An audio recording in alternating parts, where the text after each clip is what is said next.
Good afternoon, everyone. Welcome to Roxom TV. My name is Joe Nakamoto, and I'm here again to bring you the best in world news and Bitcoin goings on. The first thing is a rather damning report from Donald Trump, which came from an interview published in the Politico, and Trump went as far as saying Europe is a decaying group of nations led by weak people. He then took aim at European migration and criticized the EU and European leaders quite heavily within this interview published in the Politico just this morning. Now, speaking about European leaders, he says, I think they are weak, and he blamed them for being politically correct. I think they don't know what to do, he added, and Europe doesn't know what to do. He praised Hungary and Poland for their track record on migration, but said that more broadly, he was concerned about Europe as they are allowing people to come in unchecked, unvetted. Despite the pushback from Europe, Trump also reiterated that he would be prepared to support European leaders in domestic elections, saying, I've endorsed people, but I've endorsed people that a lot of Europeans don't like. I've endorsed Viktor Orban. Interesting stuff from one of the world's most powerful men, who also waded in on the Russia-Ukraine conflict. He waded in on various European domestic affairs, and generally sung the praises of Poland and Hungary, who over the past couple of years have been very strict on migration, as opposed to the rest of Europe, which is, it has more of a humanitarian angle, let's say, with its approach to migration. This is a rather large news story, as Trump tends to focus mostly on Europe, or on American affairs rather.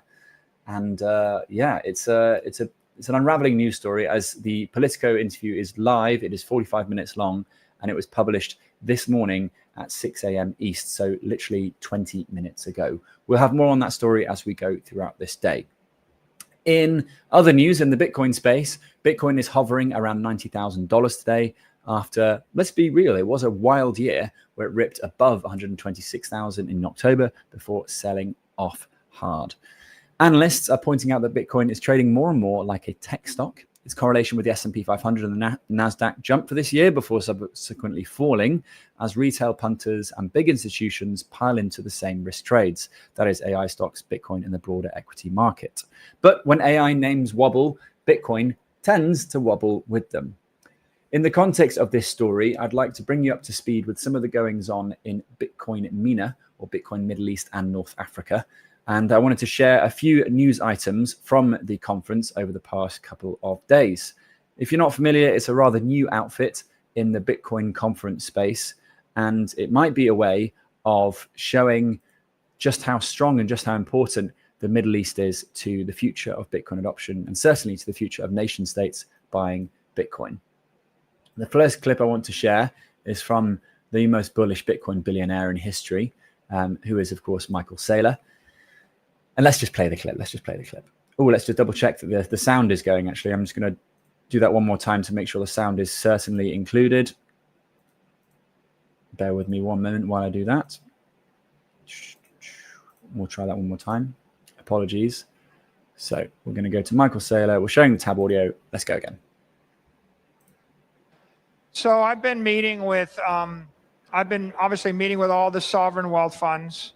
I've been meeting with, I don't know, 50, 100 different investors, hedge funds, family office investors that are interested. I've been meeting with banks and people that own banks or run banks. I've been meeting with fund managers that offer financial products. I've been meeting with regulators in every jurisdiction. And I think, and my message, by the way, is very, very straightforward. My message is we now have digital capital. Bitcoin is digital capital, is digital gold. On top of digital capital, we have a new asset class called digital credit. Digital credit strips the volatility from the capital and provides yield, income. So the simple idea is, if you have a 5-year-old kid, you can give them $1 million worth of land in Manhattan, that's capital, and tell them wait 30 years and then maybe they'll be rich, but there are no cash flows. Or you can give them a credit instrument that pays them $10,000 a month forever, starting now. That was, of course, the one and only Michael Saylor, who listed all the various people he has met with over the past couple of weeks. He is in Abu Dhabi currently, but he visited Bahrain, he visited Saudi Arabia, he visited Qatar, he visited lots of these Middle East nations which have their own sovereign wealth funds. To give you a sense of just how big the sovereign wealth fund global market is, it is in the region of $15 trillion. The Bitcoin market cap is about $2 trillion. So we have an order of magnitude larger for these sovereign wealth funds. What happens if 1%, 2%, maybe 5% of these sovereign wealth funds allocate to Bitcoin? Well, it's going to be fireworks. Elsewhere, we had the Minister of State Bilal bin Saqib from Pakistan saying something uber bullish. And let's not forget that Pakistan is the 6th or 7th largest nation by population. Here is the minister from Pakistan on stage yesterday at Bitcoin Mina. And so we need to start off with this non-inflationary asset where, Pakistanis and the Pakistani government should be accumulating it and, should be using it as a reserve for a future. We want to plan for 2050. We don't want to look back and, we want to regulate our country for the future, not for the present or the past. So there you have it. They would like to use Bitcoin in Pakistan as a reserve. What does that mean? Well, the main thing is that it's pretty bullish for Bitcoin. What happens if Pakistan, the 6th largest nation, neighboring to India, looks to Bitcoin to establish a reserve for its country? Well, India and Pakistan have one of the longest standing rivalries in the world. And Pakistan is another one of those nations that often goes to the IMF for help. If it's able to stack Bitcoin, maybe even mine Bitcoin with some of the excess energy that it produces, then it could also stand up to the likes of the IMF and also India. Fascinating development from Pakistan, and said on stage with all the cameras rolling in the Bitcoin Mina conference. Elsewhere in the Bitcoin treasury space, we had the Japanese public company Metaplanet, which would like to issue a new class of stock like Strategy's STRC to buy more Bitcoin. Here he is on stage. So this is the clip just now. I'm going to play it for you, and away we go. We have a shareholder meeting coming up at the end of this month, and that's when we will be doing a shelf for our version of Stretch. And what are you going to call it? We're calling it Mars, the Metaplanet Adjustable Rate Securities. So I wish I had the name Mars. I think that's really cool. There you go. Michael Saylor even thinks it's a really cool development to call your sovereign wealth fund, to call your Bitcoin treasury company spin-off Mars. And elsewhere, we have the Binance founder, CZ, or CZ if you're American, arriving at the Bitcoin conference in Abu Dhabi, surrounded by his entourage, lots of security. And this is another bullish development. I mean, CZ is actually a resident of the Middle East as well, so he's not come too far today. This is him turning up at the conference. It's not, because the link's not playing. That's no bother at all. We will not show the link just this afternoon. To those of you in the chat,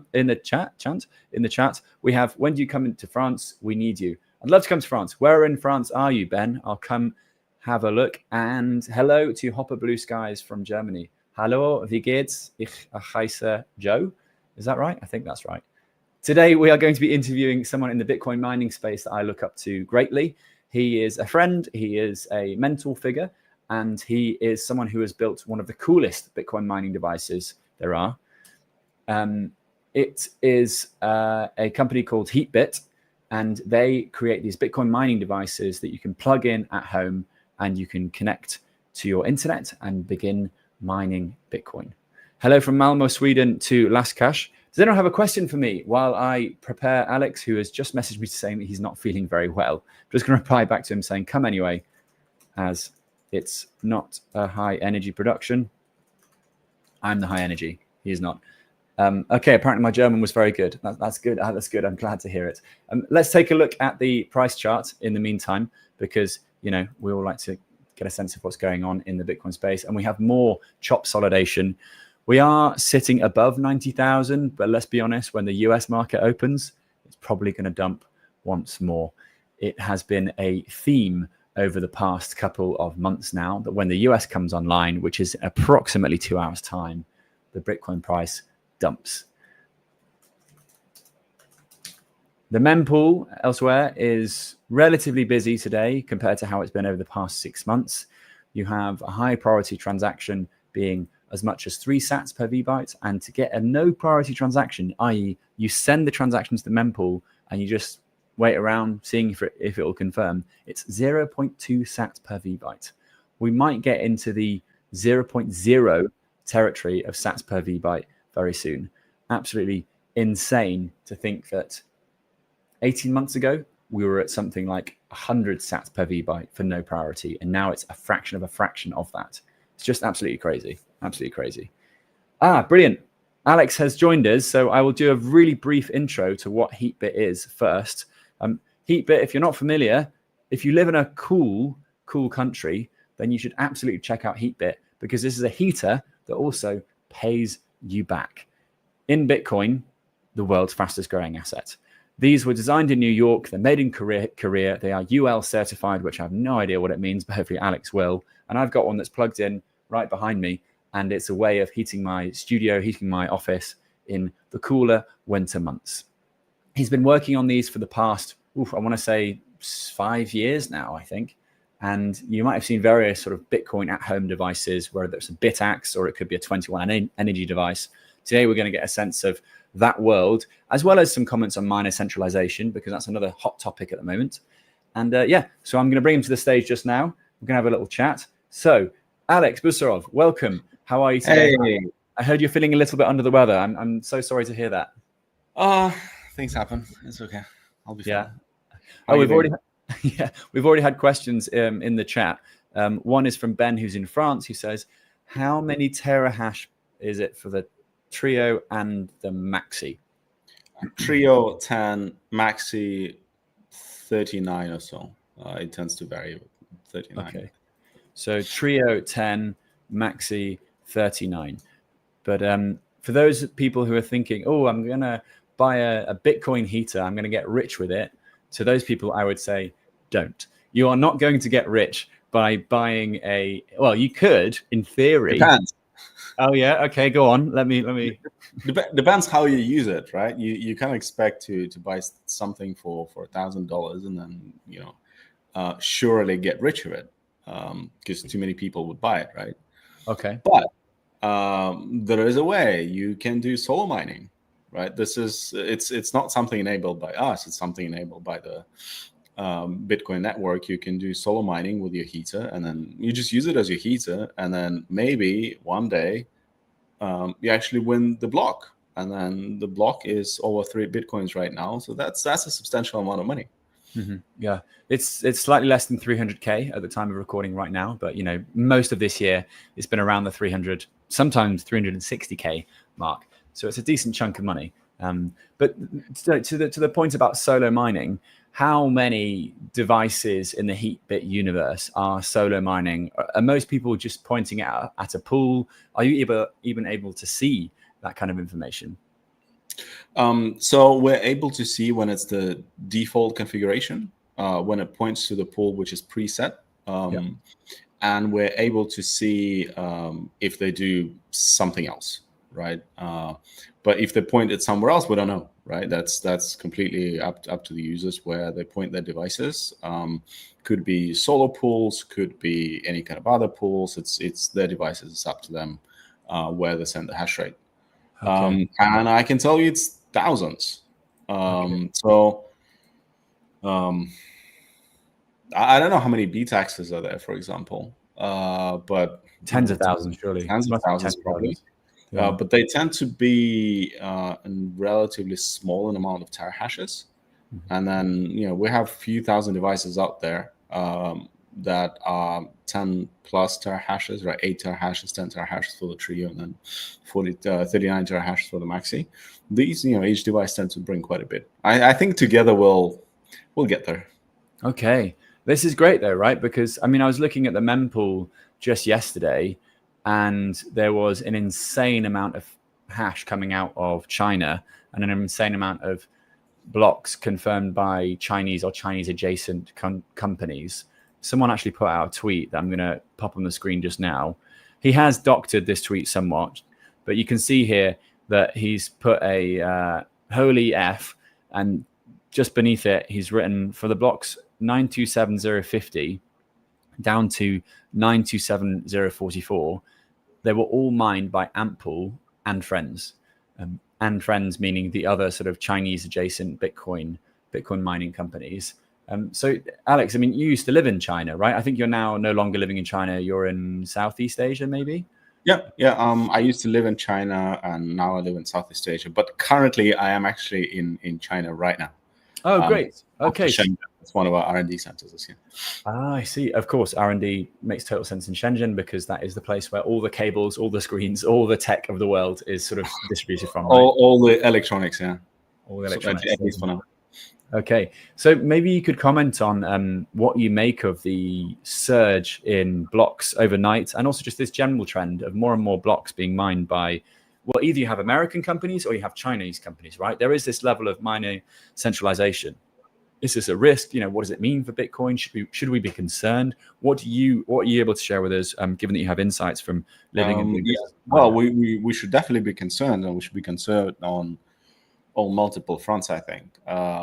Mining ensures that Bitcoin is stable, secure, and censorship resistant. Right. It's just you have to have strong mining. Mining is this protection from the censorship attacks, and then if someone starts to control too much of mining, they can start doing things that they just want, and that goes against the whole ethos of Bitcoin, and potentially the whole value of Bitcoin. Yeah. So it's essential that it is decentralized, and when it's decentralized, it's the mining should be decentralized, and the nodes should be decentralized. Now, the mining centralization now happens on multiple fronts. One is around the pools, and the one that you see is the centralization on the pool level. Okay. Right, people pooling their resources to have more smooth payout. When people do solar mining, that's kind of a completely different way of doing it. Right. And then the other way that mining is getting more, or got a lot more centralized in the last few years, is in terms of who actually holds and controls the machines. So, with the all these large mining companies that went public, raised lots of money, bought lots of machines, got big power contracts, all that, they started to control the physical machines. That's another layer of centralization. And then with each layer has its own issues. With the actual mining companies, centralization is one part, but then these companies tend to be something people don't think about it as much, but these companies tend to be fairly leveraged. So really? A lot of them are probably, yeah, they have a lot of debt, because the way that they buy the machines, they're often like, oh, we're going to hold a Bitcoin, and then they're like, oh, but we need cash. So then they use that Bitcoin as collateral to get dollars. Then they use those dollars to buy more machines, and they use those machines as more collateral, right? So, and then what often happens is, if Bitcoin price goes down, and it does happen every once in a while, that leverage could mean that mining companies could go bankrupt. We've seen what happened to Core Scientific in 2021, right? Okay. And the machines can be turned off, and the margins of the mining companies, they tend to get thinner and thinner. Like, I remember speaking to a senior, like CO-1 official from one of the biggest, like top 3 mining companies in late April 2024. Okay.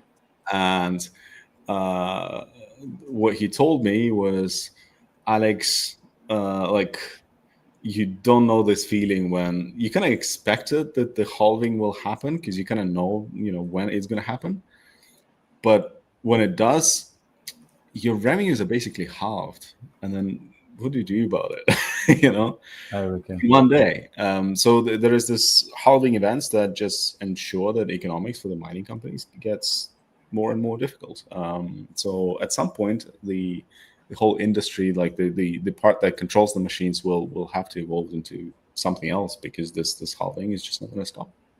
Wow. Okay. And when you say something else, I mean, that presumably gives way to this idea that we should be using Bitcoin miner heat more and more. I had a question in the chat from Yobi, who says that he needs a cooler. So presumably he lives closer to the Earth's equator. And he says inverse mining might fix this. How close are we to getting Bitcoin miners which can also do sort of Bitcoin cooling? Is that even a possibility? It is a possibility. You can do cooling with Bitcoin mining. It's just not very economically efficient right now. So just like you can run a small miner, as you just run like a BitX, and you run it because you want to win a block. It's not necessarily economical for you. When you run it in summer, for example, right? Similar with cooling. Cooling devices are not that energy efficient, thus not very economically efficient yet. It's just much easier to build heating devices because naturally Bitcoin miners spit out a lot of heat. And by the way, when I say that the industry will need to evolve, I think hash rate heating is one big part of it, but then there are other parts. There's using the stranded gas, helping to balance the electric loads. There's things like being the first power consumer for developing countries. Like when you build a new power station, you don't necessarily have enough of the demand for that power. And that stops you from being that power station. So Bitcoin mining could be this first consumer that actually enables the development this way. Like there's a company called Gridless that does exactly that, and I think they're doing a great job with it. Yeah. So there's these kind of things that will mining will have to evolve into. It's just not going to stay as is with like huge sweatshops of loads of mining machines and all that. Right. And can I ask you just to point your camera down a tiny bit more so we can show the lower thirds on the screen, just so that your head is higher on the screen? Okay. Yeah. A bit like this. That is way better. Thank you so much. Yeah, because the lower thirds were not quite showing up. Okay, so we're not close yet to building a Bitcoin miner cooler, let's say, but we are finding different ways of making Bitcoin mining companies more profitable, and ways in which they can integrate with sort of energy grids or with new energy rollout. Is there a particular strand of Bitcoin mining that you are most excited about, or you're most sort of like thinking this is a cool way to future-proof energy infrastructure? Or I like what we do. I like the naturally, right? That's how I do it. So because many reasons. One is it's the most energy. It's got a smart use of energy. That's how it started with Heatbit for me. Yeah. Like you use energy for two things at the same time. I find it super efficient. I find it fascinating. Like there's one reason I like electric cars, and I don't drive an electric car because I don't necessarily think they're safe enough yet. But really, you're in China. Every car is an electric car in China, isn't it? I try to avoid them. Oh, really? Like, there's Xiaomi and BYDs and there's plenty, but I try to avoid them. Really interesting. Yeah, give them some time. Like every tech needs some time to mature. True. So I kind of feel the same way about electric cars. But what I really like about them is the energy that's being used to speed up the car is then goes back into the battery when you try to slow down the car. Right, so you take the energy back, and it's just much smarter than with a standard engine. You use your brakes heat up, and then the energy that was used to speed up the car just goes into the heat of the brakes and the tires. Yeah. So Right. similar with hash rate heating. So that's one reason, and the other reason I at some point we realized that heating and mining is probably the best way to orange peel people. Right. Huh. You know why? Well, because, well, I don't know. I mean, I've used my Bitcoin miners, whether it's the Heatbit or the Bitaxe, as demonstrational tools. It makes it Mhm. physical, right? But you're going to tell me why, aren't you? Yeah, if you want to. Sure. Yes. Most people get into Bitcoin with the price action, right? Right. So they buy some Bitcoin or they acquire it one way or the other, and then if it goes up, they're happy. If it goes down, they're unhappy, and then that's the first emotions that people have. And then it goes down. Some people drop out, some people stay, and then they learn, and then it goes back up again, and then they're happy. So basically, there's a lot of churn this way. If, however, you have a heater that also mines your Bitcoin, it's always a net positive. It's a no regret move, Yeah.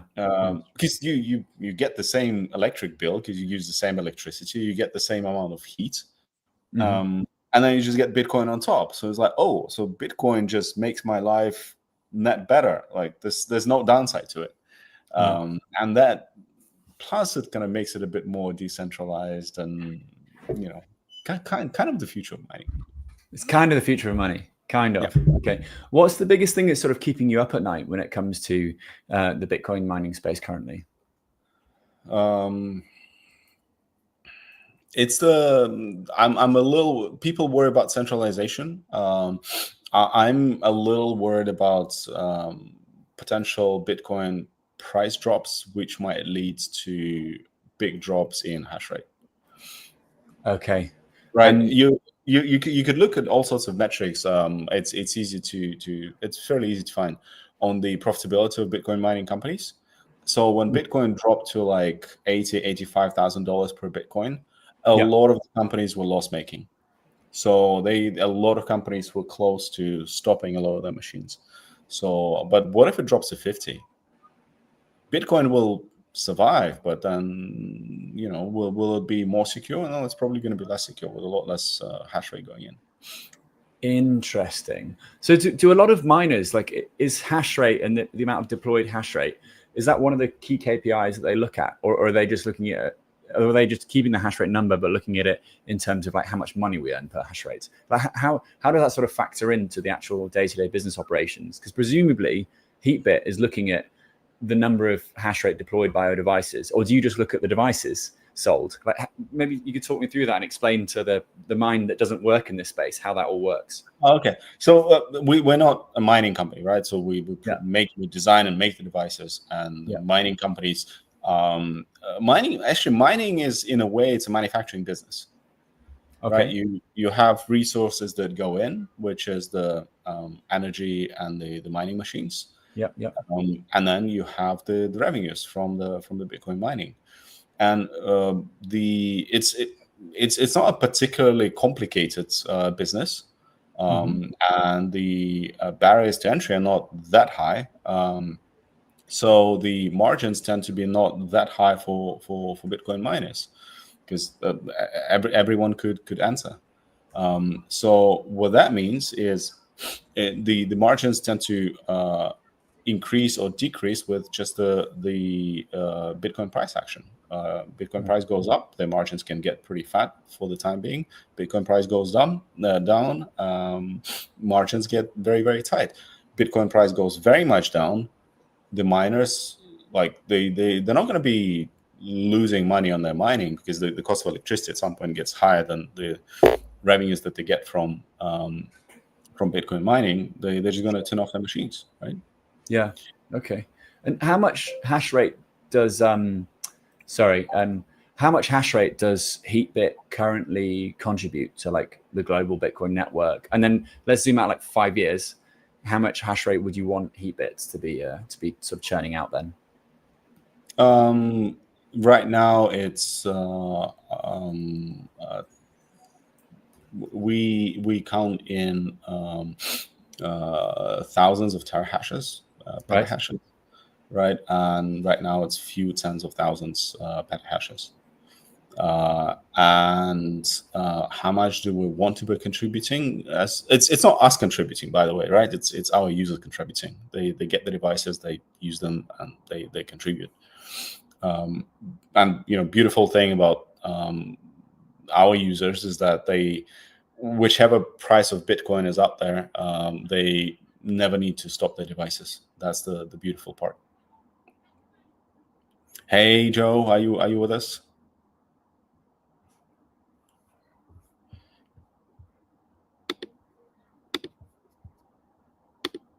Can you hear me okay? Sorry about that. Oh, Alex has left us. Well, that's a shame. Unfortunately, my main camera, just decided to turn itself off, hence why I re-entered the live stream. I'm sorry, Alex. My camera must have overheated, which is funny, given that we're talking about Bitcoin. We're talking about Bitcoin miner heat. So I'm going to make you the main character for a moment on the live stream while I try to sort it out. Or I can just live stream from here. It's absolutely fine. Okay. We have a really dodgy, really sacrilegious question in the comments just now. Arnett is saying that depending on the growth and popularity, would you be open to developing a Heatbit miner specifically for other proof-of-work-based cryptos? Because there are other proof-of-work-based cryptos. For example, you've got Zcash, Litecoin. There are some other, crypto coins out there. Would Heatbit, is it attractive for Avalon or for 21 Energy or for these other Bitcoin mining at home devices for them to sort of point to a crypto coin like a Zcash or a Litecoin? I don't know. You need to check it out for the users need to check it out for themselves where they want to point their hash rate. So the different blockchains would have would sometimes have different hashing algorithm. Yeah. So, and if the device is made for a specific hashing algorithm, then it can only work there. So our devices cannot work with Litecoin, for example, because it's a different hashing algorithm. I don't remember which one it is, but I'm pretty sure it's different from Bitcoin. So, and answering the question would we be open to develop devices for others? Hard to say right now. I think there's plenty of problems to solve for the Bitcoin mining, and we're fully focused on that. And I don't know too much about Zcash or Litecoin. I don't know the value of these coins that they bring. It could be a possibility, but right now we're fully focused on Bitcoin devices and Bitcoin mining. Okay, yeah, that's a fairly diplomatic answer there. I totally understand. Okay. The thing is, I just don't know these coins well enough to say anything about them. And on one hand, on the other hand, we're very happy with mining Bitcoin only. So let me put it that way: unlikely that we're going to do devices. Makes sense. I think ultimately, like, people like to play this numbers game in their head as well, right? And think, okay, what can I point to make more money? What can I point to make this device profitable? So when someone buys, say, a Heatbit or a 21 Energy device or a what's the other one called? The Avalon. The Avalon's not a heater, right? It's just an actual Bitcoin miner at home, 6 terahash, I believe, but it's not actually providing heat. But so what's the sort of honest mental model that people should have in their minds when it comes to these at-home Bitcoin miners? So, by the way, to kind of come back to the previous question a little bit, it's not just about the economics of like, I get this device and then there's the economics around it that I make some money out of it. I think with Bitcoin, at least for me, there's something a little bigger. It's not just the money that you make on the mining when you use the mining heating devices. It's also the fact that you're supporting the network that brings a lot of economic benefits to the world, to the humanity. It builds the new money, and you are participating. So it's not necessarily reflected in the economics. And maybe you mine some shitcoin, you make more money, but I think there's something bigger behind it. I think that's also quite important, and I'm sure that's important for a lot of our users as well. Now coming to your question, what's the mindset when you think about heating and mining, what to think about it. Well, one thing to note, and this is a very common misconception, a lot of people think that if you use a miner instead of a heater, you're going to use more energy. That's just not the case. It's simple physics. Whatever energy goes in the form of electricity comes out in form of heat. Simple as that. So if you use a regular coil, A goes in terms of electricity, A comes out in terms of heat. If you use a miner, it's going to be the same. A goes in terms of electricity, A comes out in terms of heat. So your heating bill basically stays the same. In fact, it might actually go down a little bit because it's a bit smarter. So you can play a bit more in terms of kind of when you turn it on and off, and kind of peak hours, low hours, etc. So I think that's an important part. And the other part is, well, if you use, especially if you use an electric heater, why not just get sats on top of your heat, right? Yeah. Just be smart about this. It gets a little more. We have a lot of users who are like, well, but I'm paying whatever $200 a month for my electric bill, and then I use this device, and it's only going to make me, let's say, $50. So why should I do it? Well, the answer is because you need heat, right? You're paying those $200 because you need heat. If you use a mining device to do it, you're gonna get the same bill. You're gonna get the same amount of heat, but you're actually gonna get something on top of it. So it's a net positive anyway. It gets more complicated if you're heating with some other form of energy.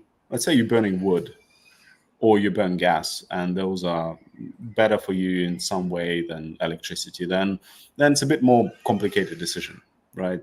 Maybe gas is so cheap they just don't need to switch to electricity. So everyone can do the calculation on their own. Okay. No, I totally understand. I've got a few more sort of questions to push you a little bit on the. It's kind of like the marketing of these devices, and also the ways in which you're marketing to some of the hardest people to sell to as well. Bitcoiners don't trust, verify people. So I mean, and on top of that, you're selling into a world where people have been wrecked by passive income mining schemes, as well as yield products, as well as all of the scams that proliferate in the crypto community, in the Bitcoin community too. So how do you stop the at-home miner heater revolution from being lumped into that same bucket of passive income, get rich with no effort required, just buy this device and then, all of your Bitcoin dreams will come true? Because, that is the tendency, right? With a lot of these claims and these quotes, and ultimately it is just a heater, right? That offsets your heating bill. Like how do you sort of frame it? It either offsets all of your heating bill or part of your heating bill, or actually makes money on top of it. That all just depends on your tariff. But for most people, it offsets a part of the heating bill, right? Most people, residential tariffs are too high, and most people will not make money on top of covering the heating bill. No, that's just how to do it. Well, I think just being upfront and honest, and trying to educate people as much as possible, right? We have tons. It took us so much time to put together all the calculators on the website, because you really try to figure out how do we communicate things correctly so that people get it. And then people come from all sorts of directions with all kind of thoughts, and sometimes there's different misconceptions that they have in their head. And yeah, it's not easy to communicate it properly, but like trying to communicate it properly, I think, is one thing. And two, just growing the user base. Our users tend to be very smart people who kind of get it. And then once they have the devices, that start showing it to their friends, and then they explain it properly. Okay. And yeah, that's how it grows. Right. Okay. And how much do you keep an eye on the competition? Like, what do you make of the 21 Energy device, for example, or I mean, I was just on the Avalon website this morning, the Canaan devices. I mean, they look pretty cool, right? These like sleek looking, plug in and play devices as well. What do you make of it? And do you welcome this kind of competition? Because presumably more and more at-home devices is a good thing, right? Surely. Absolutely. Look, we're so early in the industry, right? In 2021, we were the first ones to launch the properly industrially made home heater that mines Bitcoin. Like there's plenty of people who did that in DIY style, but we did it as like a company that actually builds products. And now we see more and more companies joining the industry. And on one hand, you'd think, oh, there's more competition. Well, yeah, true. But at the same time, it forces us to innovate more, and it builds up the industry. Like in this way, having the competition just actually creates the industry. 4 years ago, it was hard to explain to, let's say, an investor that, oh, you know, these devices are going to be popular and there's going to be this industry, there's going to be this products category. Now it's kind of obvious. Now it's kind of obvious that there is this category, and then there are these few companies that play in it, and then these are the different devices. So yeah, it's so early in the industry. The market is so big that yeah, there is competition, but at the same time, there's plenty of space for everyone. So we welcome any competition. Please join in. I must tell you though that it's not called hardware for nothing. Yeah. It's hard. Okay. So be ready for a lot of pain.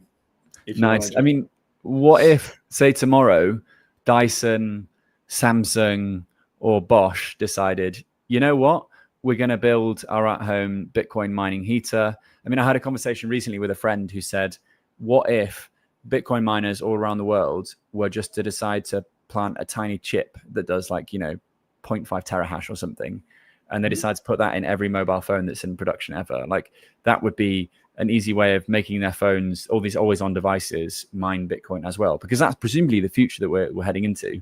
But let's. I've gone on off on one. In a way, I think I think a version of that future. So I don't think it's going to go into mobile phones. Okay. At least if we're talking about Bitcoin mining, because Bitcoin mining is energy intensive, right? And you have very limited energy capacity in your phone. You don't want your battery to run out very quickly. So I don't think it's going to be mobile phones, but I think it's going to be all sorts of heating devices that you've got at home. And yeah, the chips are getting cheaper and cheaper. I'm sure, you know, you were asking me about, you know, other entrants into the industry. I'm sure the bigger consumer electronics companies also see this and also start looking. It's like, okay, what's this Bitcoin thing? You know, maybe Mr. Dyson is asking himself right now. We don't know.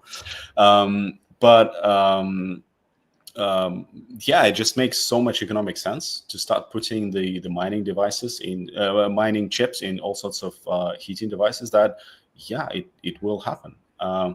We estimate that there are about 200.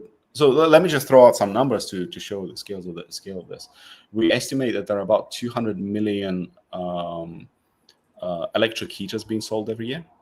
200 million electric heaters are sold every year. 200 million electric heaters being sold every year. Whoa. So if let's say each heater were 10 terahashes, and 10 terahashes is not that much power. Okay. So with the current efficiency, 10 terahashes could be what, like 300 watts. It's a very light heater. You know, part of that heater, say 300 watts. It's part of that heater that mines Bitcoin. 10 terahashes, 200 million devices. That would be what, two zettahash, if I'm correct. Right. Okay. 2 zettahash would be like twice the amount of total Bitcoin mining right now. Right now we are around 1 zettahash. Okay. So, and that's per year. That's per year. That's not just one-off event. And that's just electric space heaters. Then you can start adding into heat pumps, and, you know, maybe the air conditioners will come in at some point. Like all of that will be happening. So that's on the number of devices. You can also think of it in terms of energy. In terms of energy, Bitcoin mining uses about 150 to 200 terawatt hours of electric energy. Residential electric space heating uses about 600 terawatt hours of energy, so 4 times the amount. And I'm not talking about all of the heating, because a lot of the heating is, again, like gas district heating, etc. Just the electric residential space heating uses 4 times more electric energy, which should be mining Bitcoins, just not yet. And yeah, it just has to move this way. Right. Okay. So the total addressable market for electric heaters that could also mine Bitcoin is massive. It's just ginormous. And there's no what is the, do you ever play devil's advocate and try to make the case for why people shouldn't mine Bitcoin at home for heat? Like, what is the, how do you make an argument against it? Because I don't actually understand it. Like, I have electric heaters in my flat. I also have a heat bit here that mines my studio. There is one argument that you could use, Yep. you know, if you want to play devil's advocate. So a heating coil, you know, think of the, you know, what's inside the device. If you have the really, really, really cheap heater, you've got a heating coil inside, and that heating coil is very, very cheap. It's like $1. Okay. Right? If you want to replace the heating coil with a Bitcoin miner, it's going to be more expensive. It's going to be 10, 20, 30, you know, whatever. It's going to be more expensive. Now, so you can think of it as some sort of an investment, like a capex into your heating system. And then once you think of it that way, you can think of it as the utilization of that capex. Because let's say you use your heater only one day in a year, then it kind of makes very little sense to pay more to have a slightly more expensive system that you're not really going to use much. Yeah. Right. Okay. We humans, we do stupid things like that all the time. I don't know. I've had a lot of subscriptions to a gym that I never used, but you know, similar kind of idea. Like if you're investing a little extra into Bitcoin mining, you actually want to be using it. So if you're in a place where you're just not going to use a heater, yeah, maybe that's where you don't go and you don't buy a heater that mines. But if you do and you use electric heat, it makes complete sense. Interesting. What about the argument that using ASICs and, you know, miners within this heating structure and bringing those into the home, it locks people into short-term hardware cycles and therefore e-waste? Because realistically, you have to change that heater every 5 years, don't you, to make it, to keep it competitive? Or can you use these things for decades? You know, could I use this heat bit for 10 years? Yeah, why not? So I think that argument is flawed. Because you know how it's explained, like you're not using any extra energy, so you're just getting the whatever Bitcoin that you're getting, you're just getting it on top of your just normal usage. So if, or you know, as the Bitcoin network and the hash rate grows, you're probably going to be mining less and less of the Bitcoin. Right. But at the same time, the price of Bitcoin tends to grow, so that kind of outpaces the whole flow. Okay. So and either way, you're just getting something extra on top. If you want to get a new heater, you can get a new heater.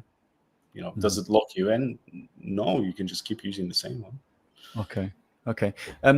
Alex, we are fast running out of time. I'm so sorry. And I know that it is towards the end of your day in Shenzhen, China. So I'll let you go very shortly. I'm going to ask you some quick fire questions to round off this live stream. So who is one non-Bitcoin founder that you admire? Whoa, one non-Bitcoin founder that I admire.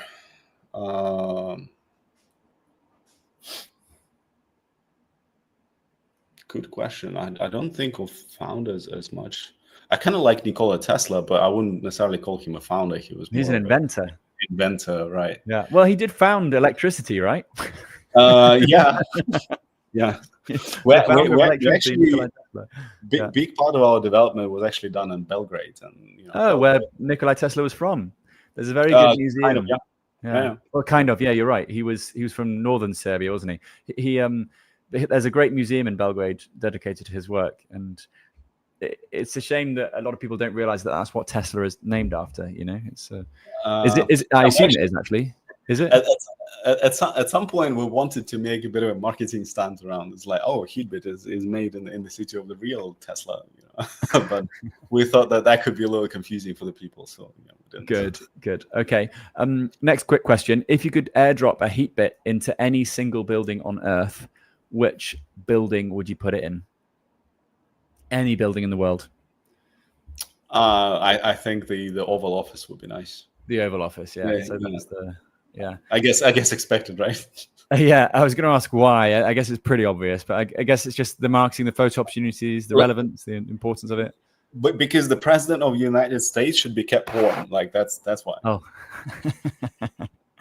he should be kept warm before he's, frozen forever, cryogenically frozen or whatever. Okay, and then what's one thing that Bitcoiners get wrong about mining Bitcoin at home?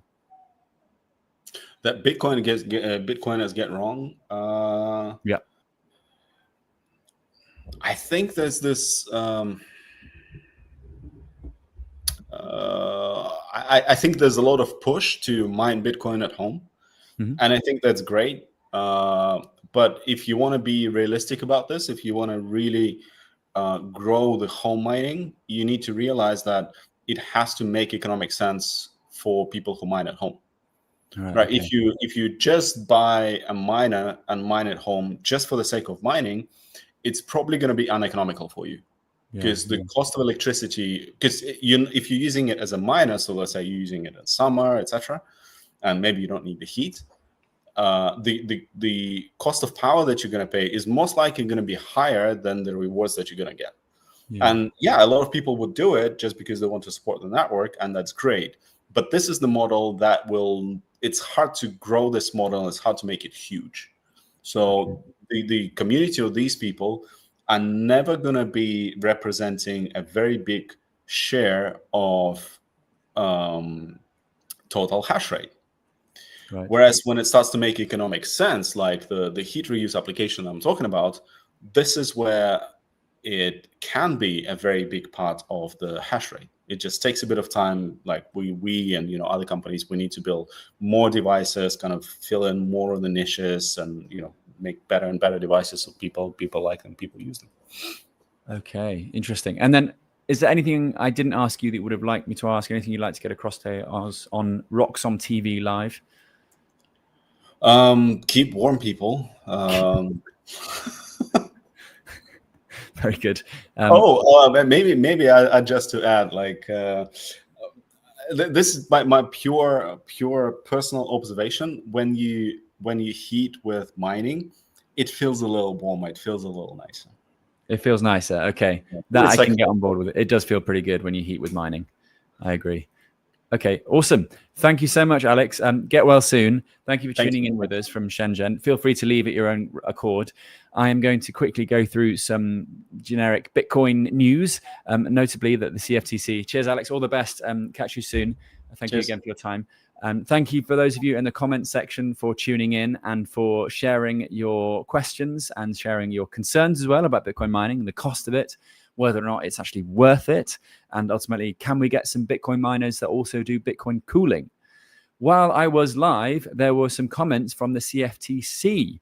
Now, according to the Commodity Futures Trading Commission, Bitcoin is now officially recognized as collateral.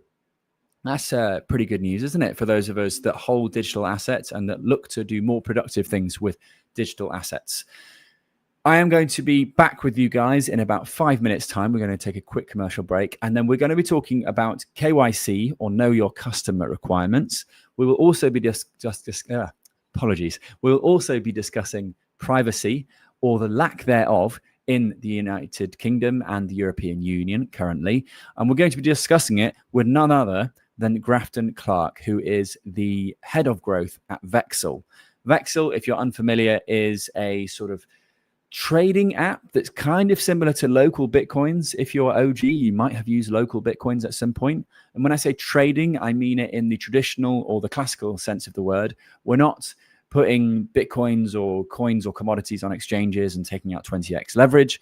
No, we are being connected with people with whom we can trade. Vexel is a way of using your social graph to find people that might be selling Bitcoin or helping you to buy Bitcoin. And it helps you to do that in a very private, free way. As I understand it as well, Vexel is a non-profit or not-for-profit organization. But that question we're going to have to ask Grafton when he comes online in the next 10 minutes. So don't go anywhere. If you're interested in Bitcoin global news, Roxom TV is the place to be. My name is Joe. I'm going to be your host for the following hour. But right now, we're going to take a very quick break to hear from some of our show sponsors, some of whom you might be interested in partnering with, you might be interested in buying. So do check around and do not leave anywhere, and do enjoy this commercial. So, tell us about your furry friend here. What's his name? Oh, this? This is Bitcoin. Bitcoin. It's not just a cat, he's family. Quite a name, and I must say, looks quite pampered. Oh, absolutely. Bitcoin deserves nothing but the best.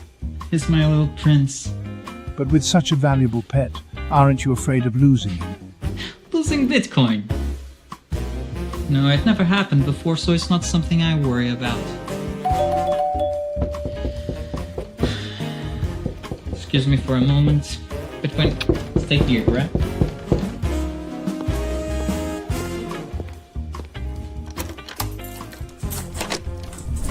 Bitcoin, no! Bitcoin, come on, little buddy, Bitcoin, I need you. Don't go.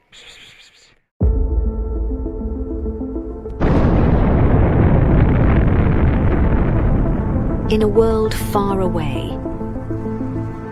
Nah, just kidding. This story begins in this world. It all started in 1460 in Antwerp, when the first commodities exchange was created, but the real transformation came in 1602, when the Amsterdam Stock Exchange was founded. Considered the oldest in the world, it was the first to trade financial assets. Over the years, Britain expanded its colonial and maritime influence, and the British pound sterling overtook the Dutch guilder in the market. Thus, the London Stock Exchange became the financial centre of the world. The 20th century came, and the world got into some trouble.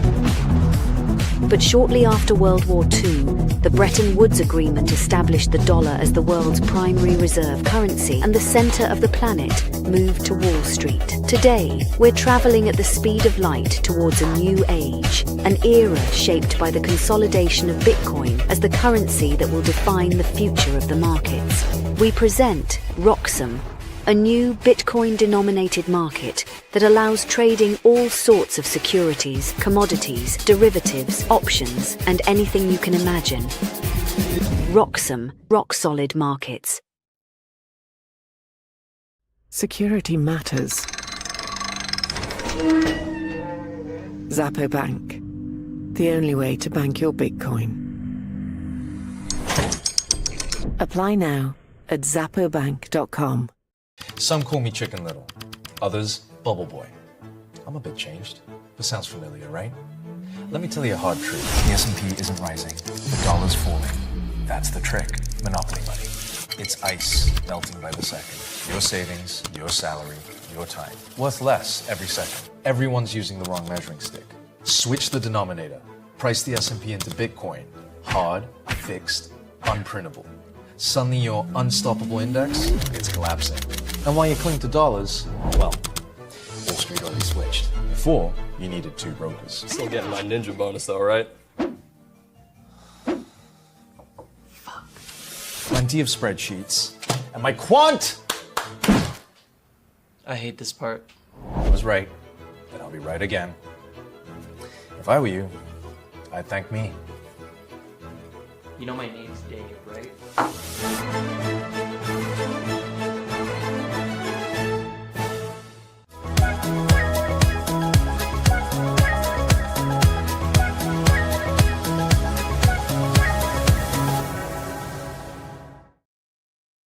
Hello, everyone. Welcome back to Roxum TV. My name is Joe Nakamoto, and for the next hour, we have the pleasure of hanging out together to discuss all things Bitcoin, all things world news. Now, the breaking news of today is mostly going to be coming from Bitcoin Mina, where some of the biggest names in Bitcoin are taking to the stage.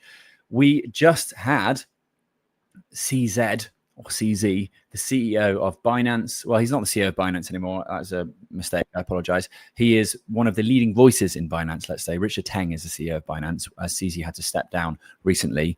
But he's the founder still, and he is still very much one of the leading voices in the crypto regime. And he recently joined the stage in Bitcoin Mina to announce the following. Let's see what he had to say. Don't quote me on this, but I think that force will be quite strong. So that force may be strong enough to offset the 4-year cycle. Who knows? Yeah. So you're saying next year bull market? We may be seeing a super cycle. Wow. So we'll see. Yeah, I'm not sure. Yeah. We'll see. There we have CZ saying we may see a super cycle. Where have I heard that before. Elsewhere, Michael Saylor got back on the stage at Bitcoin Mena after his tour of Southeast Asian countries, mostly Gulf countries. And he said that he has been approached by lots of major banks regarding Bitcoin products and services.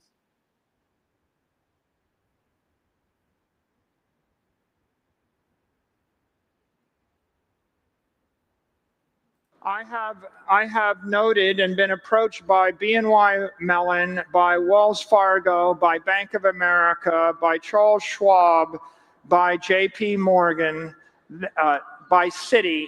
They are all starting to issue credit against either Bitcoin or against Bitcoin derivatives like IBIT.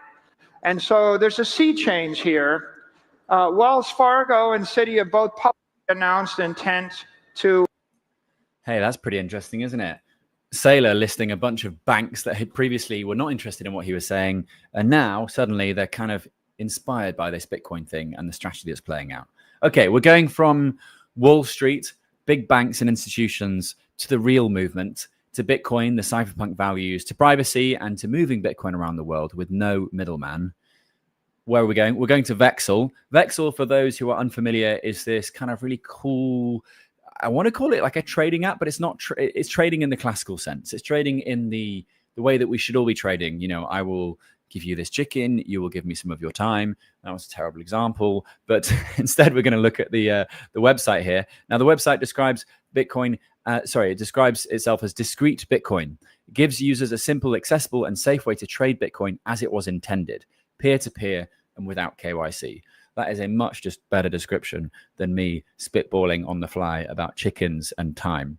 The way it works is that you join for free, of course. You can browse offers in your area and you can discreetly request a trade. And then you can discuss your trade in an end-to-end encrypted chat. It's a way of connecting buyers and sellers of the most wonderful asset in the world, which is, of course, Bitcoin. To discuss all things privacy, all things KYC, our best friend, Know Your Customer, and to discuss the world of Bitcoin, maybe even to reflect on what's going on in Bitcoin Mena today, we have none other than Grafton. Grafton is the guy who heads up growth at Vexel. Here he is on stage just now. How are you, Grafton? Also, where are you tuning in from? I'm good, Joe. How are you? I am tuning in from Prague. Love the T-shirt, by the way. And I would say, yeah. I don't know where you got that, but it's pretty cool. And I would say that I'll give you the chicken, you give me the Bitcoin, just to. That's how it works. Thank you. You were listening. I love that. Okay. Yeah, of course. Yeah, I was a bit reluctant to call it a trading app, but actually it is a trading app in the purest sense of the word. You know, none of this leverage and getting wiped out and getting wrecked. It's literally, hey, I want to buy this. Yes, I will sell you this, and we should connect and we should do it privately. But maybe we should let you explain Vexel and the importance of Vexel in 2025 in your own words, because I really did made a bit of a hash of that. No, you did fairly well. But and thank you for having me on and giving me the chance to explain it. Vexel is really cool. Like what I saw yesterday, Giacomo made an awesome tweet, which is like, it's 2025. There are more cypherpunk tools available now than there ever have been. And that's what I'm here is, yes, Vexel is that option for pure peer-to-peer. We are no middleman. We are a nonprofit. What we do is we really wanted to bring Bitcoin back to its roots, which is peer-to-peer electronic cash. So what Vexel does differently is on Vexel, you never trade with a stranger. You trade with people you can actually trust. So you mentioned earlier your social graph, your web of trust. If the more mutual friends I have in common with someone, the more trust there is in that counterparty. I don't need to know the counterparty's identity. I just need to know, hey, I have 20 friends in common, so this is probably someone I can trust. And so that's how we really start to scale it. Got it. Okay. So you're not buying directly off strangers. You're not meeting someone down a dark alley with the risk of being bonked and your Bitcoin stolen from you. This is a tried and tested way of getting your hands on some Bitcoin. And maybe you could talk to just how popular it is across Europe. I know that, of course, you're tuning in from Prague. Czechia or Czech Republic is an increasingly freedom-loving country and has a strong Bitcoin history. What do you make of the what can you tell us about like the way in which data spreads across Europe? Are you privy to that data to see which markets are doing well, which ones aren't? I mean, the only information we really do know is what country like people are in, basically, because when you do set up, Vexel does use phone numbers. So the only part of the phone number, anything that's shared with us or anyone, is the country code. So we are able to get a kind of a breakdown. You can actually go to our website and look at the leaderboard and start seeing how the countries break down and how the connections break down. Now, of course, in Czech Republic, that's where I live and where the Vexel project kind of where it originated is. We have 10,000 active users really getting to it, and this has become the way to buy Bitcoin is with cash in person, peer to peer. Outside of Czech Republic, we've seen a ton of growth, especially in 2025. Countries like Germany have exploded onto the map. Germany has one of the best Bitcoin communities in Europe with the 21 guys, and they're building that community, that networking community where you go to meetups and you start to be able to ask questions in a comfortable setting, but also meet other people who are like-minded, who are looking to trade peer to peer. And what Vexel has been able to do is kind of scale that as it started to spread across Europe. We're familiar with gradually then suddenly, and that's the whole thing with Vexel is if you download Vexel today, you might see some offers depending on how well you are connected in the Bitcoin space. But what you'll see is gradually more and more people start to join and post offers. So if you do get on Vexel today and you don't see anything, like the best thing you could possibly do is to state what you want. I want to buy, I want to sell, or I'm a plumber and I'm willing to work for Bitcoin. And this is where it really starts to change, is because at first, when we launched this, people had solutions to buy Bitcoin. They go, oh, I use this, I use that. They go, yeah, but are you a skilled craftsman? Are you, do you have anything you want to do? Because immediately if I'm a plumber and I say, hey, I can fix your leaky pipes, whatever, I'll take Bitcoin. I can also see I have 20 friends in common with this plumber. So you're effectively creating a social graph that is, these are my network. This is what we're capable of doing. And it's amazing in every friend group and every person how well we're connected, and how, we always ask a friend, do you know anybody who can help me build a deck on the back of my house or do these things? And what Vexel does is it allows you to scale your social graph privately. And that's like what's essential, is because it's not saying Bob is a plumber. It's saying this guy is a plumber and you share 20 friends in common. Reach out to him, ask him if he can help you. Wow. Okay. So you weren't joking in the intro when you said, if you're a chicken, I would give you Bitcoin for it. You can literally list anything you like on there for Bitcoin. I'm buying Christmas cookies on Vexel. Last year, I bought them on Vexel as well. People were buying eggs, honey, beef jerky. There's even raw milk for sale on Vexel, cars, all kinds of stuff. And that's the true superpower, is because you have all these connections. You don't have to talk to each one of them individually. You just have to state out loud, hi, I need someone to paint my apartment. Anyone want to help? Yeah, sure. I'll do it for, 50,000 sats. I'll come over for the weekend, eat some pizza and paint your apartment. No problem. And you trust these people because they are friends of friends. This is the point I need to keep reiterating, isn't it? That you're not just letting strangers in. You're letting, well, technically it is a stranger, but it's a stranger who is best mates with your nanny or something, or your, uncle, whatever it is. Yeah, friend. It could be a friend, someone you actually know, or it can be a friend of a friend. It's never going to go further than that. So if you only have one friend in common with the person, it doesn't mean that person isn't trustworthy. It just means your social graph is only one person in common. Yeah. So depending on what you're looking for, that might be, a great person to meet, because maybe it is someone in your community who is just looking to earn Bitcoin. And that's the beauty of it as well, is you can start to vouch. Right. So if I use you for an example, is if you and I are connected on Vexel and I see that we have one common friend, and it's, let's say, Chris from Seedor. They make a great steel wallet. I interviewed him yesterday as okay. Yeah. So Chris is our mutual friend. I go, well, hey, can we reveal identities? Tell me how can I ask? Because we have a mutual friend, Chris, and I trust Chris. So if you're okay with me reaching out to Chris and asking him if it's okay, if he trusts you, then cool. So I'll text Chris, you text Chris. He says you're cool, fine, I'll meet you. So you introduce this ability to vouch for someone. Now it might be that, hey, I don't want to vouch for anybody. I don't have time to do this, or I don't want to that. Well, then you're probably not actually friends with that person, and you won't ask them to vouch for you anyway. Right. Because your true friends are always going to help you. Yeah. Okay. For the remainder of this conversation, we will do a zoom out and understand sort of why this kind of thing is important, and particularly the regulatory backdrop that Europe is facing, as this seems like a wonderfully trusting and freedom-oriented tool that very much puts community and local connections first, which is just amazing. And yet, we have this draconian European Union, which seems to be doing more and more things to sort of try to handicap people doing basic things. But before we get there, a couple of quick questions about Vexel. What's the weirdest or strangest thing you've seen sort of purchased for or traded hands for on Vexel? I mean, my favorite story is octopus. I mean, I've told the story before, but what, that one behind you? There's an octopus behind you. No, that's my dogs. Okay. But no, someone went to Croatia for like a fishing trip and caught an octopus and brought it back to Prague and froze it and said, "Hey, I've got too much octopus. Does anybody want this?" And I thought it was a joke, and that you can actually verify this. Like on Twitter the next day, someone was like, "You'll never believe what I bought on Vexel last night." But we've seen horses for sale as well, which that one was crazy. It's like, "Where'd you get your horse?" Vexel. So I'm sorry, but that horse needs to be called Vexel in the future. You know what I mean? Name change. That is like Vexel. Exactly.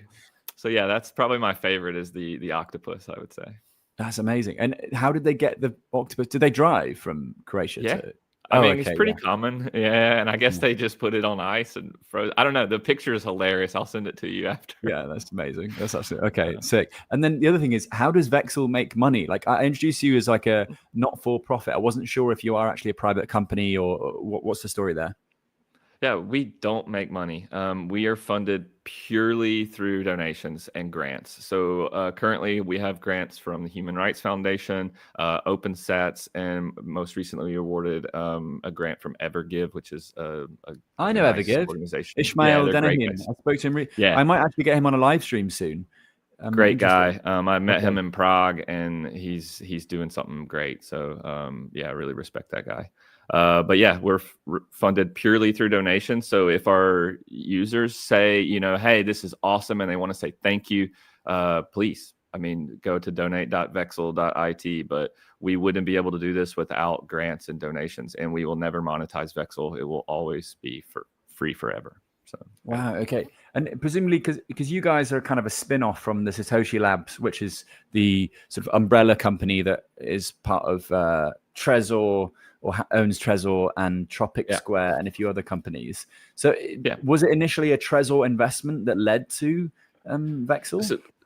My co-founders are Stick and Slush, right? So this was Slush's idea. I think the story goes he was sitting on his couch one day and said, "We've got to do better. I can't use local Bitcoins anymore because it's my worry about my personal security. So how can we do better?" So Vexel is actually Slush's idea, and the initial donation was from Satoshi Labs.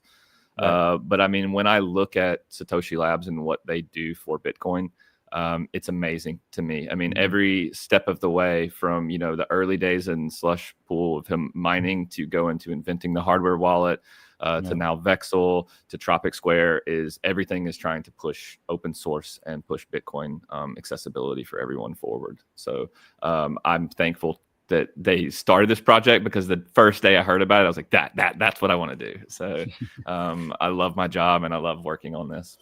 Awesome. What were you doing prior to Vexel? Well, prior to Vexel, I was working in Trezor for a while. I was in customer support. Then we launched the Trezor expert team. And before that, I was a teacher, man. I was a simple little English teacher. Nice. There's nothing simple about being a teacher, mate. I don't know how. No, but my job was once just teaching people about Bitcoin, and now it's still teaching me. Like I never had a student that I didn't teach about Bitcoin. So wow. Okay. Those poor students. And And Alza, it was at a company called Alza, which became the largest retailer in the world to accept Bitcoin in 2017, I believe. Yeah. Okay. I did. Awesome. I felt like I had some influence on that. Okay, so let's we've talked a little bit about background and the cute quirkiness of Vexel, and you know, it has cool graphics like this t-shirt. Yes, I did of course wear this t-shirt intentionally today. Thank you for spotting that, Grafton. But like, this is not at all a sponsored thing, and like you say, Vexel is not in the business of making money. It relies on donations, so there's no like bias going on here. But what I want to get into for the next sort of 10-15 minutes is regarding KYC, compliance, regulation, the creeping panopticon that is the European Union. So Vexel is, of course, proudly non-KYC. Czech Republic is pretty based as far as European nations go, but it's not the most based. I'd probably say that's probably Poland currently. But you know, how do you guys think about regulatory risk on the long term? Like, are you kind of building in a gray zone, or do you think this process is like clearly legal and it's going to stay clearly legal for the next 5 to 10 years? Yeah, I mean, well, Czech Republic is pretty based. If you look back at history, right? I mean, it starts there with the Velvet Revolution and overthrow, peaceful revolution. It's saying, is opting out, and Czechs have always kind of done that. They've been occupied but never conquered, and I think that says something about the Czech spirit. Is a lot of Czechs, when they are getting a bad deal, they maybe don't fight that directly, but they opt out and find a parallel way to do things. And, that was here as parallel. Police was from, Czech Republic. But when I look at the KYC kind of hell that the EU is trying to enact on everyone, and I look at where we operate as well, number one, we do not touch Bitcoin and we do not touch fiat. We are not a middleman. All we are is just a platform, a way for you to connect with each other. So we have no knowledge of any trade. So I don't think it's even sort of a gray area. Is just quite simply, we are a social sort of network. Now EU's coming after, chat control and this kind of stuff. Now that raises, different kinds of questions. But when I look at, the regulatory hell of KYC in Europe and everything that's happening, it's not just Europe. It's everywhere, and everywhere is pushing for this, and why? And that's my biggest question is really why? Because I think we have, years and years of evidence showing how KYC is super risky for the individual. And that's the questions that I don't think that people spend enough time answering is, well, okay, it's one thing to say like, oh, we should KYC people because we're doing it to protect people, but then not having a system in place that can actually protect people. Because that data, who are you trusting with it? And as an individual, you want to sign up for some service and they say, well, first you need a KYC. And then that service goes bust in 8 to 9 months or whatever. And you go, well, where the hell is my information that I gave those people? Well, depending on how bad the situation was, that could end up on the dark web, and then somebody could end up knocking on my door. And that's where I look at the risk to the individual is, we've been doing this basically since 2001. I'm from that generation where I remember pre 9/11 and I remember post 9/11, and post 9/11 is that increase of, oh, this is for your safety, but really the harm that it's doing to the individual is not worth it. So, okay. There's a quick question from the comments from YobiQ3i who says there's no direct link for APK, the GitHub ID. I don't know. I guess Yobi's kind of techie and is looking to find a way to check out the APK. It's available on our website. So if you go to vexel.it/download, there should be a link to the APK there. If it's not, then like DM me on Twitter or DM the Vexel account directly because it should be there. Gotcha. In which case, check out Grafton on Twitter. His handle is help me out here, Grafton. Sats Disco. Like Sats Disco. I knew that. I did know that. Yeah, Sats Disco. Yeah, he's okay. So fair enough. Yeah, you operate in a way that is not necessarily breaking any laws, but like, let's dig a bit deeper into it. We still get called reckless and inappropriate by Apple, right? And reckless and inappropriate.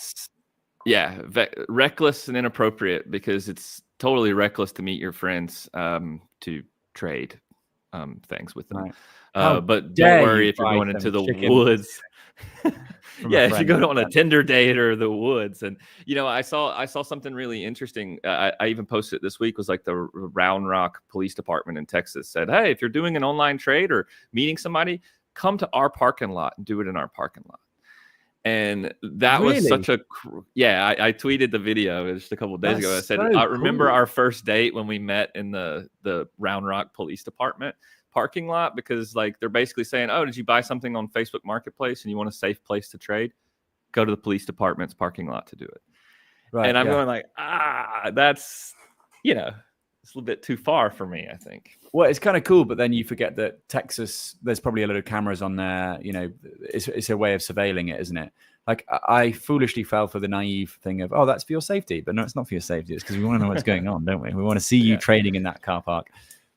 Okay, so it is basically Facebook Marketplace. That is the way to frame Vexel, though. Vexel is Facebook Marketplace without Zuckerberg being a surveillance-loving, terrible human.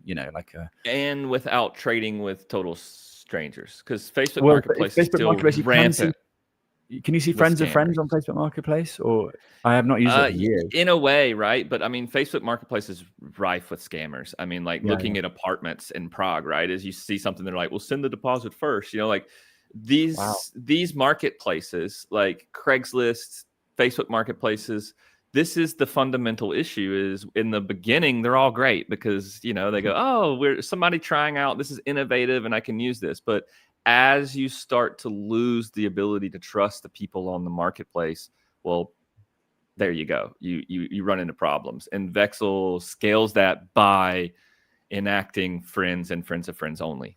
So I don't trust people. If I don't know you or somebody that I know cannot vouch for you, I'm sorry, this trade is not happening. Okay. So I guess that's I look at that. Value. Yeah. Mm-hmm. So it puts value to it, your relationships. I mean, what about things like Mika, Mika licensing, like CBDC pilots? How much do these things influence your decision making at the business, or not the business, at the company? And how do they influence your roadmap? Day to day, is there something that's just coming up constantly, or are you just building, knowing that what you're doing is okay, and that Yeah, I would say we are heads down building.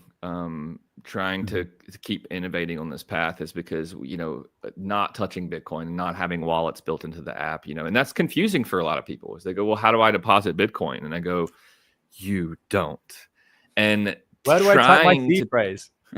Yeah, it's like trying to teach people the differences, because that's the biggest problem we have, is that people new into Bitcoin think, okay, well, I've got to sign up on an exchange. And I've got to do this, and I have to, I have to hold it on the exchange until I get 1 million Satoshis, and then I do this. And there's just so much wrong education in this space when it comes to that. And I say, like, dude, buy peer-to-peer. You're going to meet somebody in your trusted network that can help you understand. But we have to build these tools and we have to use them. Otherwise, then, is amazing what we give away for convenience. In convenience name, we give away everything. And, I'm so tired of the nothing to hide argument, is like people go, well, I saw a tweet yesterday. It goes, most of the people who use these apps are really boring and have nothing to hide anyway. And I go, that's the language that we're using. Nothing to hide is you're basically saying that your life is so boring that you shouldn't even want to hide it. Yeah. I do get this from privacy. I do get this from friends sometimes. One guy was trying to get me to sign up to Revolut recently after we played a paddle game together, and he paid, and he just paid for everyone, and we're trying to pay him back. And I was like, I've got some cash here. He's like, mate, just Revolut me. And I was like, I don't have Revolut. He's like, why don't you have Revolut? And I was like, well, I got debanked from Revolut like 8 years ago for doing like Bitcoin stuff back then. He's like, oh, just rebank yourself with Revolut, but do it from Portugal, not from the UK and all this stuff. And I was like, why? Like, and then he was like, well, and then we got into the privacy thing. I was like, I don't really want to give more private information to another financial institution, which could be another honeypot. And his thing was like, but who cares? Everyone does it, like we live in a world where no one has any privacy anymore. So what's the point? Just roll over and let it happen. And I didn't want to like address it there and then, because he kind of was doing the trump card thing of like, well, who cares? That apathetic sort of approach to it is quite it's true, right? It does feel like no one has any privacy anymore. And it does feel like if someone wanted to get you for something, or if a government wanted to get you for something, then they would find a way. You know, we've all seen enough Edward Snowden videos and documentaries of privacy erosion to know that, you know, if a bad institution wants to frame you for something, they can probably do it in some way, shape, or form. And that's when I sort of struggle to be like, yeah, but we need some people to fight for privacy for the other people. And then you end up like portraying yourself as like this heroic figure, when in reality you just want to have a little bit of privacy with your day-to-day existence. So I guess what I'm trying to say here, Grafton, sorry, is that what do you say to that kind of thing? The apathetic, well, we've got no privacy anyway, so you know, what's the point of trying to claw some back? Yeah, well, I say do everything you can to reclaim it. You know, I'm an example, is right. I use my name. My name is Grafton, and you know, I go back and I go, well, God, I wish I had used some sort of different name, you know, in the past. And so it's hard to reclaim your privacy, but you can absolutely start making better choices going forward, and you can start learning how to resist. And I think that, you know, resisting is also very important, is because you're creating adversity and you're not making it easy. And so, you know, it's like going to the airport. That is one of the craziest experiences, is because every time I go, it gets more and more advanced, right? I remember, you know, going from full body scanners, so now you don't even have to take your stuff out of your bag. Oh yeah, the Smith machines. Yeah, and so now you just walk up. You don't even need a boarding pass. You just walk up and it scans your face and you get on the plane, and you know, it's like, welcome, hi, you know. And that is crazy to me, that, you know, a lot of our privacy, as you said, has just been taken away. But you can start making better choices when it comes to how you take responsibility for your privacy. Thinking your stuff is so boring that no one else is interested, I promise you other people are interested. Look at reality TV. I mean, reality TV is one of the most boring things in the world, and people are glued to it. So your boring little life is actually very fascinating. And that behavioral data is used to manipulate you in every aspect of your life. So, you know, I would say resist. Buy Bitcoin peer-to-peer with cash. It's not illegal. It's great. It's fun. And it also is a way to actually help your local community, is rather than giving stuff to big corporations and exchanges that don't care about you, you know, ask somebody in the community, hey, does anybody need cash? Because I need Bitcoin. Or does anybody need Bitcoin? Because I need some cash at the moment. And this is where you start to see the impact and what Bitcoin can do. And it's a lot more to it than just privacy, but reclaim your privacy. Absolutely. You say it's not illegal. Are there certain thresholds where it is illegal to buy? Like, if I was to try to buy 20,000 euros worth of Bitcoin today, is that not illegal?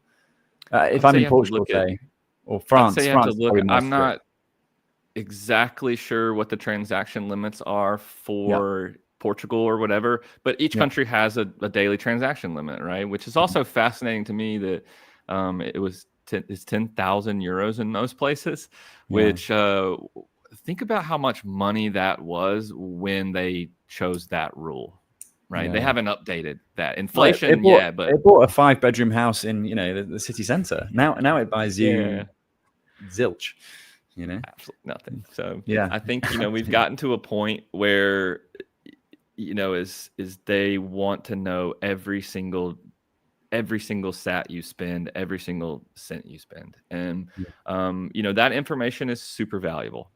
The behavioral data behind spending is crazy. I worked at Wells Fargo in America, which is a big bank. It was my first job, like, out of university. I wore a suit to work every day, and part of my job was analyzing people's accounts, looking at them and seeing where they spend their money and how we can offer them a service.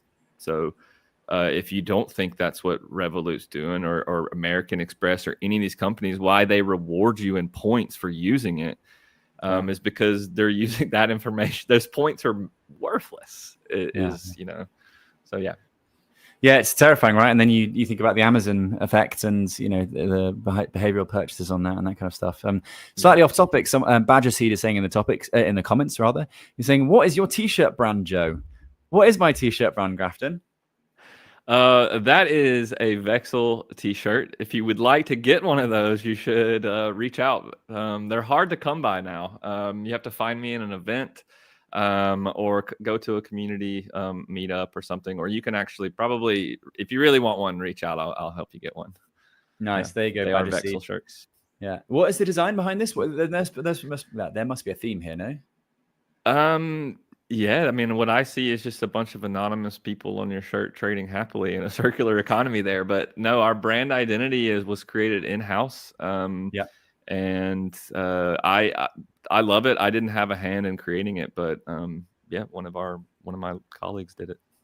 So, okay, interesting. So cool. Going back to geographies, is there a particular focus for 2026 that Vexel has? Is there one geography you'd love to penetrate? For example, would you love to see a Vexel economy pop up in North Korea, or maybe in deepest, darkest Russia? You know, is this the sort of thing you'd love to see? I mean, look, we're seeing that now, right? It's like Namibia has a crazy Vexel community. You know, it's like for how many users Namibia has a very active Vexel community, right? I mean, Oken is a legend. I don't know if you know Oken, but he's of course. I had him here 7 or 8 weeks ago. Yeah, good dude. Yeah. So I was going to say, is legend. he responsible for this development?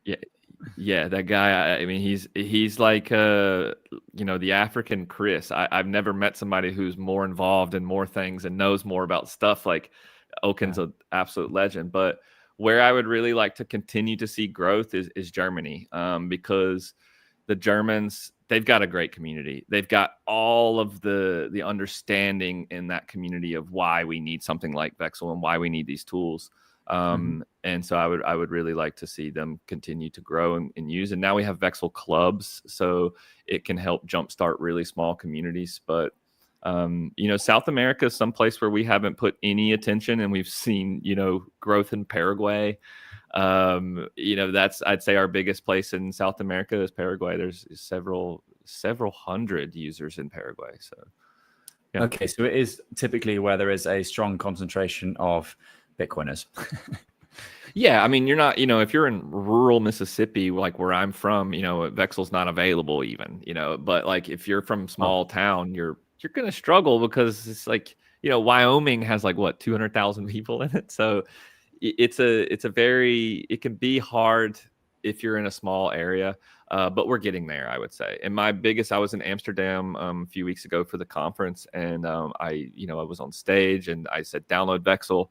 Someone found me after and was like, hey, I downloaded Vexel while I was talking to you, and I've already done my first peer-to-peer trade. This is awesome. Wow. And it was their first ever peer-to-peer trade.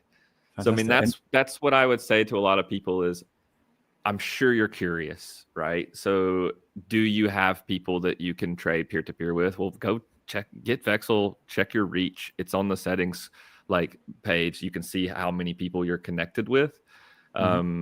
And you can start to gauge, like, how big is my peer-to-peer network? What kind of options do I have? And if it's small, I would do everything I could to get it bigger, because that's what I want to be able to go anywhere in the world, whether I'm in, you know, Thailand for 2 weeks and I got some leftover bot. I would love to get rid of it for Bitcoin on my way out of town. Yeah, right? Yeah. And that's really what Vexel can do as we start to see, especially as Bitcoiners. I got friends all over the world, you know, like Jimmy in Thailand, you know, you over places. So like, it's really cool how you can start to build a global network of your friends and friends of friends. Yeah, friends and friends and friends. For example, Jewel says in the chat, we could use this in Australia. Is it here? Do you know if Vexel is in Australia? It is in Australia. It absolutely is in Australia. There is, I would say, a growing community there. It will take work. You know, it's like I said, if you just expect there to be something there, it's not going to be. You have to start. It has to start somewhere. Every marketplace was empty when it started. The best thing you can do is learn about it and tell others about it and grow it out. Because in Czech Republic, you know, if I open Vexel right now, I can pretty much buy anything I need within a matter of minutes. Can you have you ever done a surviving on Vexel challenge? We not yet, but we have a video idea in the works for that. So that's Cool. that's your wheelhouse, though, the kind of This stuff is you do. immediately So where my brain goes. I'm sorry. I don't want to steal your formatting, you know. No, But dude, not no, at we all. have some stuff Dude, we planned. need, even if there was one survival on Vexel challenge, there needs to be another 100. Like it doesn't matter. Like agree. ideas are not, you can't. Well, you can monetize them, but you know what I mean. It's not Yeah. an original idea to think that. So absolutely go for it. Meanwhile, Rafa in the chat says, I think you should send everyone in this chat a t-shirt. So there you go, Grafton. That's your work for today. I'm very sorry. For a small donation, I'm happy to do that. Yes. Yeah. Okay. Jewel is going to ask around in Australia to see if anyone has used it or heard of it there. Okay. There's 10 minutes left of this live stream this afternoon, and I wanted to ask a few more things, Grafton. Notably, it's regarding this bad boy. So here we have a financial tyranny index. Scary stuff.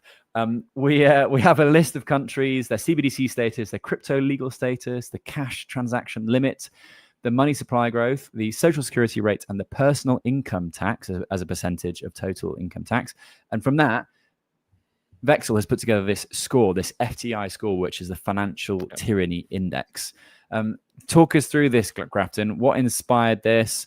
Were you surprised by some of the results? What's the point? It's just a list of bad, naughty countries. We knew that Turkey was going to be pretty strict. We knew that China was going to be pretty bad. Argentina, kind of surprising. Wild that it's above Russia. But yeah, you'd expect authoritarian towards the north of this list, or the top rather, and down at the bottom we've got some of the nicer countries. Finland, Luxembourg, Estonia, Ireland, Cyprus at the bottom there.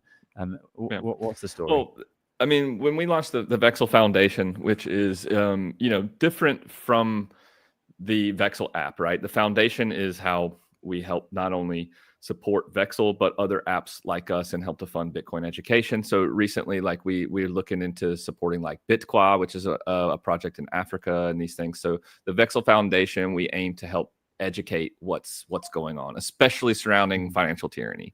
Right now, like they have a great CBDC tracker that's updated, I think, by Nick Anthony from the I think Econ with Nick Bitcoin is his Twitter. But yeah, what we kind of aim to do here is to show the reality of the situation, and that is that quietly most people are having their heads down, going to work every day, living these jobs, but they don't realize the financial tyranny that's actually taking place around them. And when you see, what these politicians come out and say, and when it concerns in finance, people tend to ignore it a bit because those things are complex. But when it's like chat control, you start to anger people. And I think that giving people like something to judge, what is my state and what are they doing? We need to hold these countries accountable. Like having France on there is surprising to be in the top 5, I would say. And so I think this is a metric that we aim to show that, look, we have to build tools that are censorship resistant, that are totalitarian resistant, that are persecution resistant, because if we don't, tyranny will take over. They will control every aspect of your entire life when it comes to your personal finances. And, as I kind of, I never imagined that I would be someone who would say like, I'm fighting tyranny, like I did grow up in America where, they basically teach you that from birth. But if you look at I always kind of say the further you get away from obtaining your freedom, the more likely you are to give it away again. And, look at the Czech Republic. They obtained freedom fairly recently. And that's why, people say they're pretty base. They're doing these things because they understand. America, what is it, 200 something years? And now it's a police state. They're rounding up people who might or might not be legal just to check their papers and do all kinds of stuff. And that's super alarming to me, is that it's 2025 and it looks like tyranny is here. I don't know how you would define tyranny, but it's starting to look like they're trying to enact it. Look at the UK, what's happening there. So many different countries have so many different draconian type laws and things that are alarming. And I think that this financial tyranny index just kind of aims to put a spotlight on the financial tyranny that's currently taking place. Yeah, it is true. The tyrannical angle of the ICE and the various sort of, they are terrorist acts against people. Yeah, like the Republicans are going to say that, well, they're illegal aliens and they should never come to this country and they had it coming to them. All this kind of stuff. But But the papers thing, man, like it's just like papers, and everybody starts running, and like the fear that they have is I don't know, man. I don't know what it was like. I didn't live through any major world wars or anything, but like, I can't believe that they're going around and rounding people up and checking their documents. Proper witch hunt stuff. Yeah. I mean, it reminds me of when CCOT, the prison in El Salvador, was being inaugurated, and the president and various cronies of the president were bragging about taking away these dangerous people. And yeah, sure, these are some of the most wicked people in the world, but there was something quite inhumane about the approach. And the lefty in me was crying out and saying, God, this does look tyrannical, doesn't it? But that's I'm all for getting criminals off the streets. I am. I just like, it's hard sometimes to really watch it. But then again, we do live in an age of propaganda again.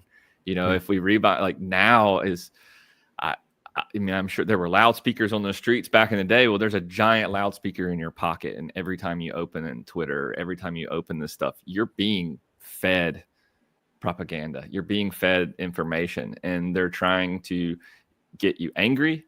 They're trying to go, well, yeah. And it's the same thing, is not post 9/11 is out of fear. You should do these things and you should react. And I think that, like most people, is look at how phishing works for a lot of people. You have to act now. If you don't, this will happen. And they put this fear into someone so that they remove logic from the decision-making process. They just do it because they don't want anything bad to happen. And so I think that you look at that is, I don't want to use fear. I just want to say that your friendly neighborhood peer-to-peer privacy guy just says it's probably better if you try to keep as much of your information about yourself private as you can. And I mean, there is fear involved in it, because look at Lop posts, every week now, another person burned to death in Vienna for their crypto, or another person in France kidnapped this week. And so this privacy is important.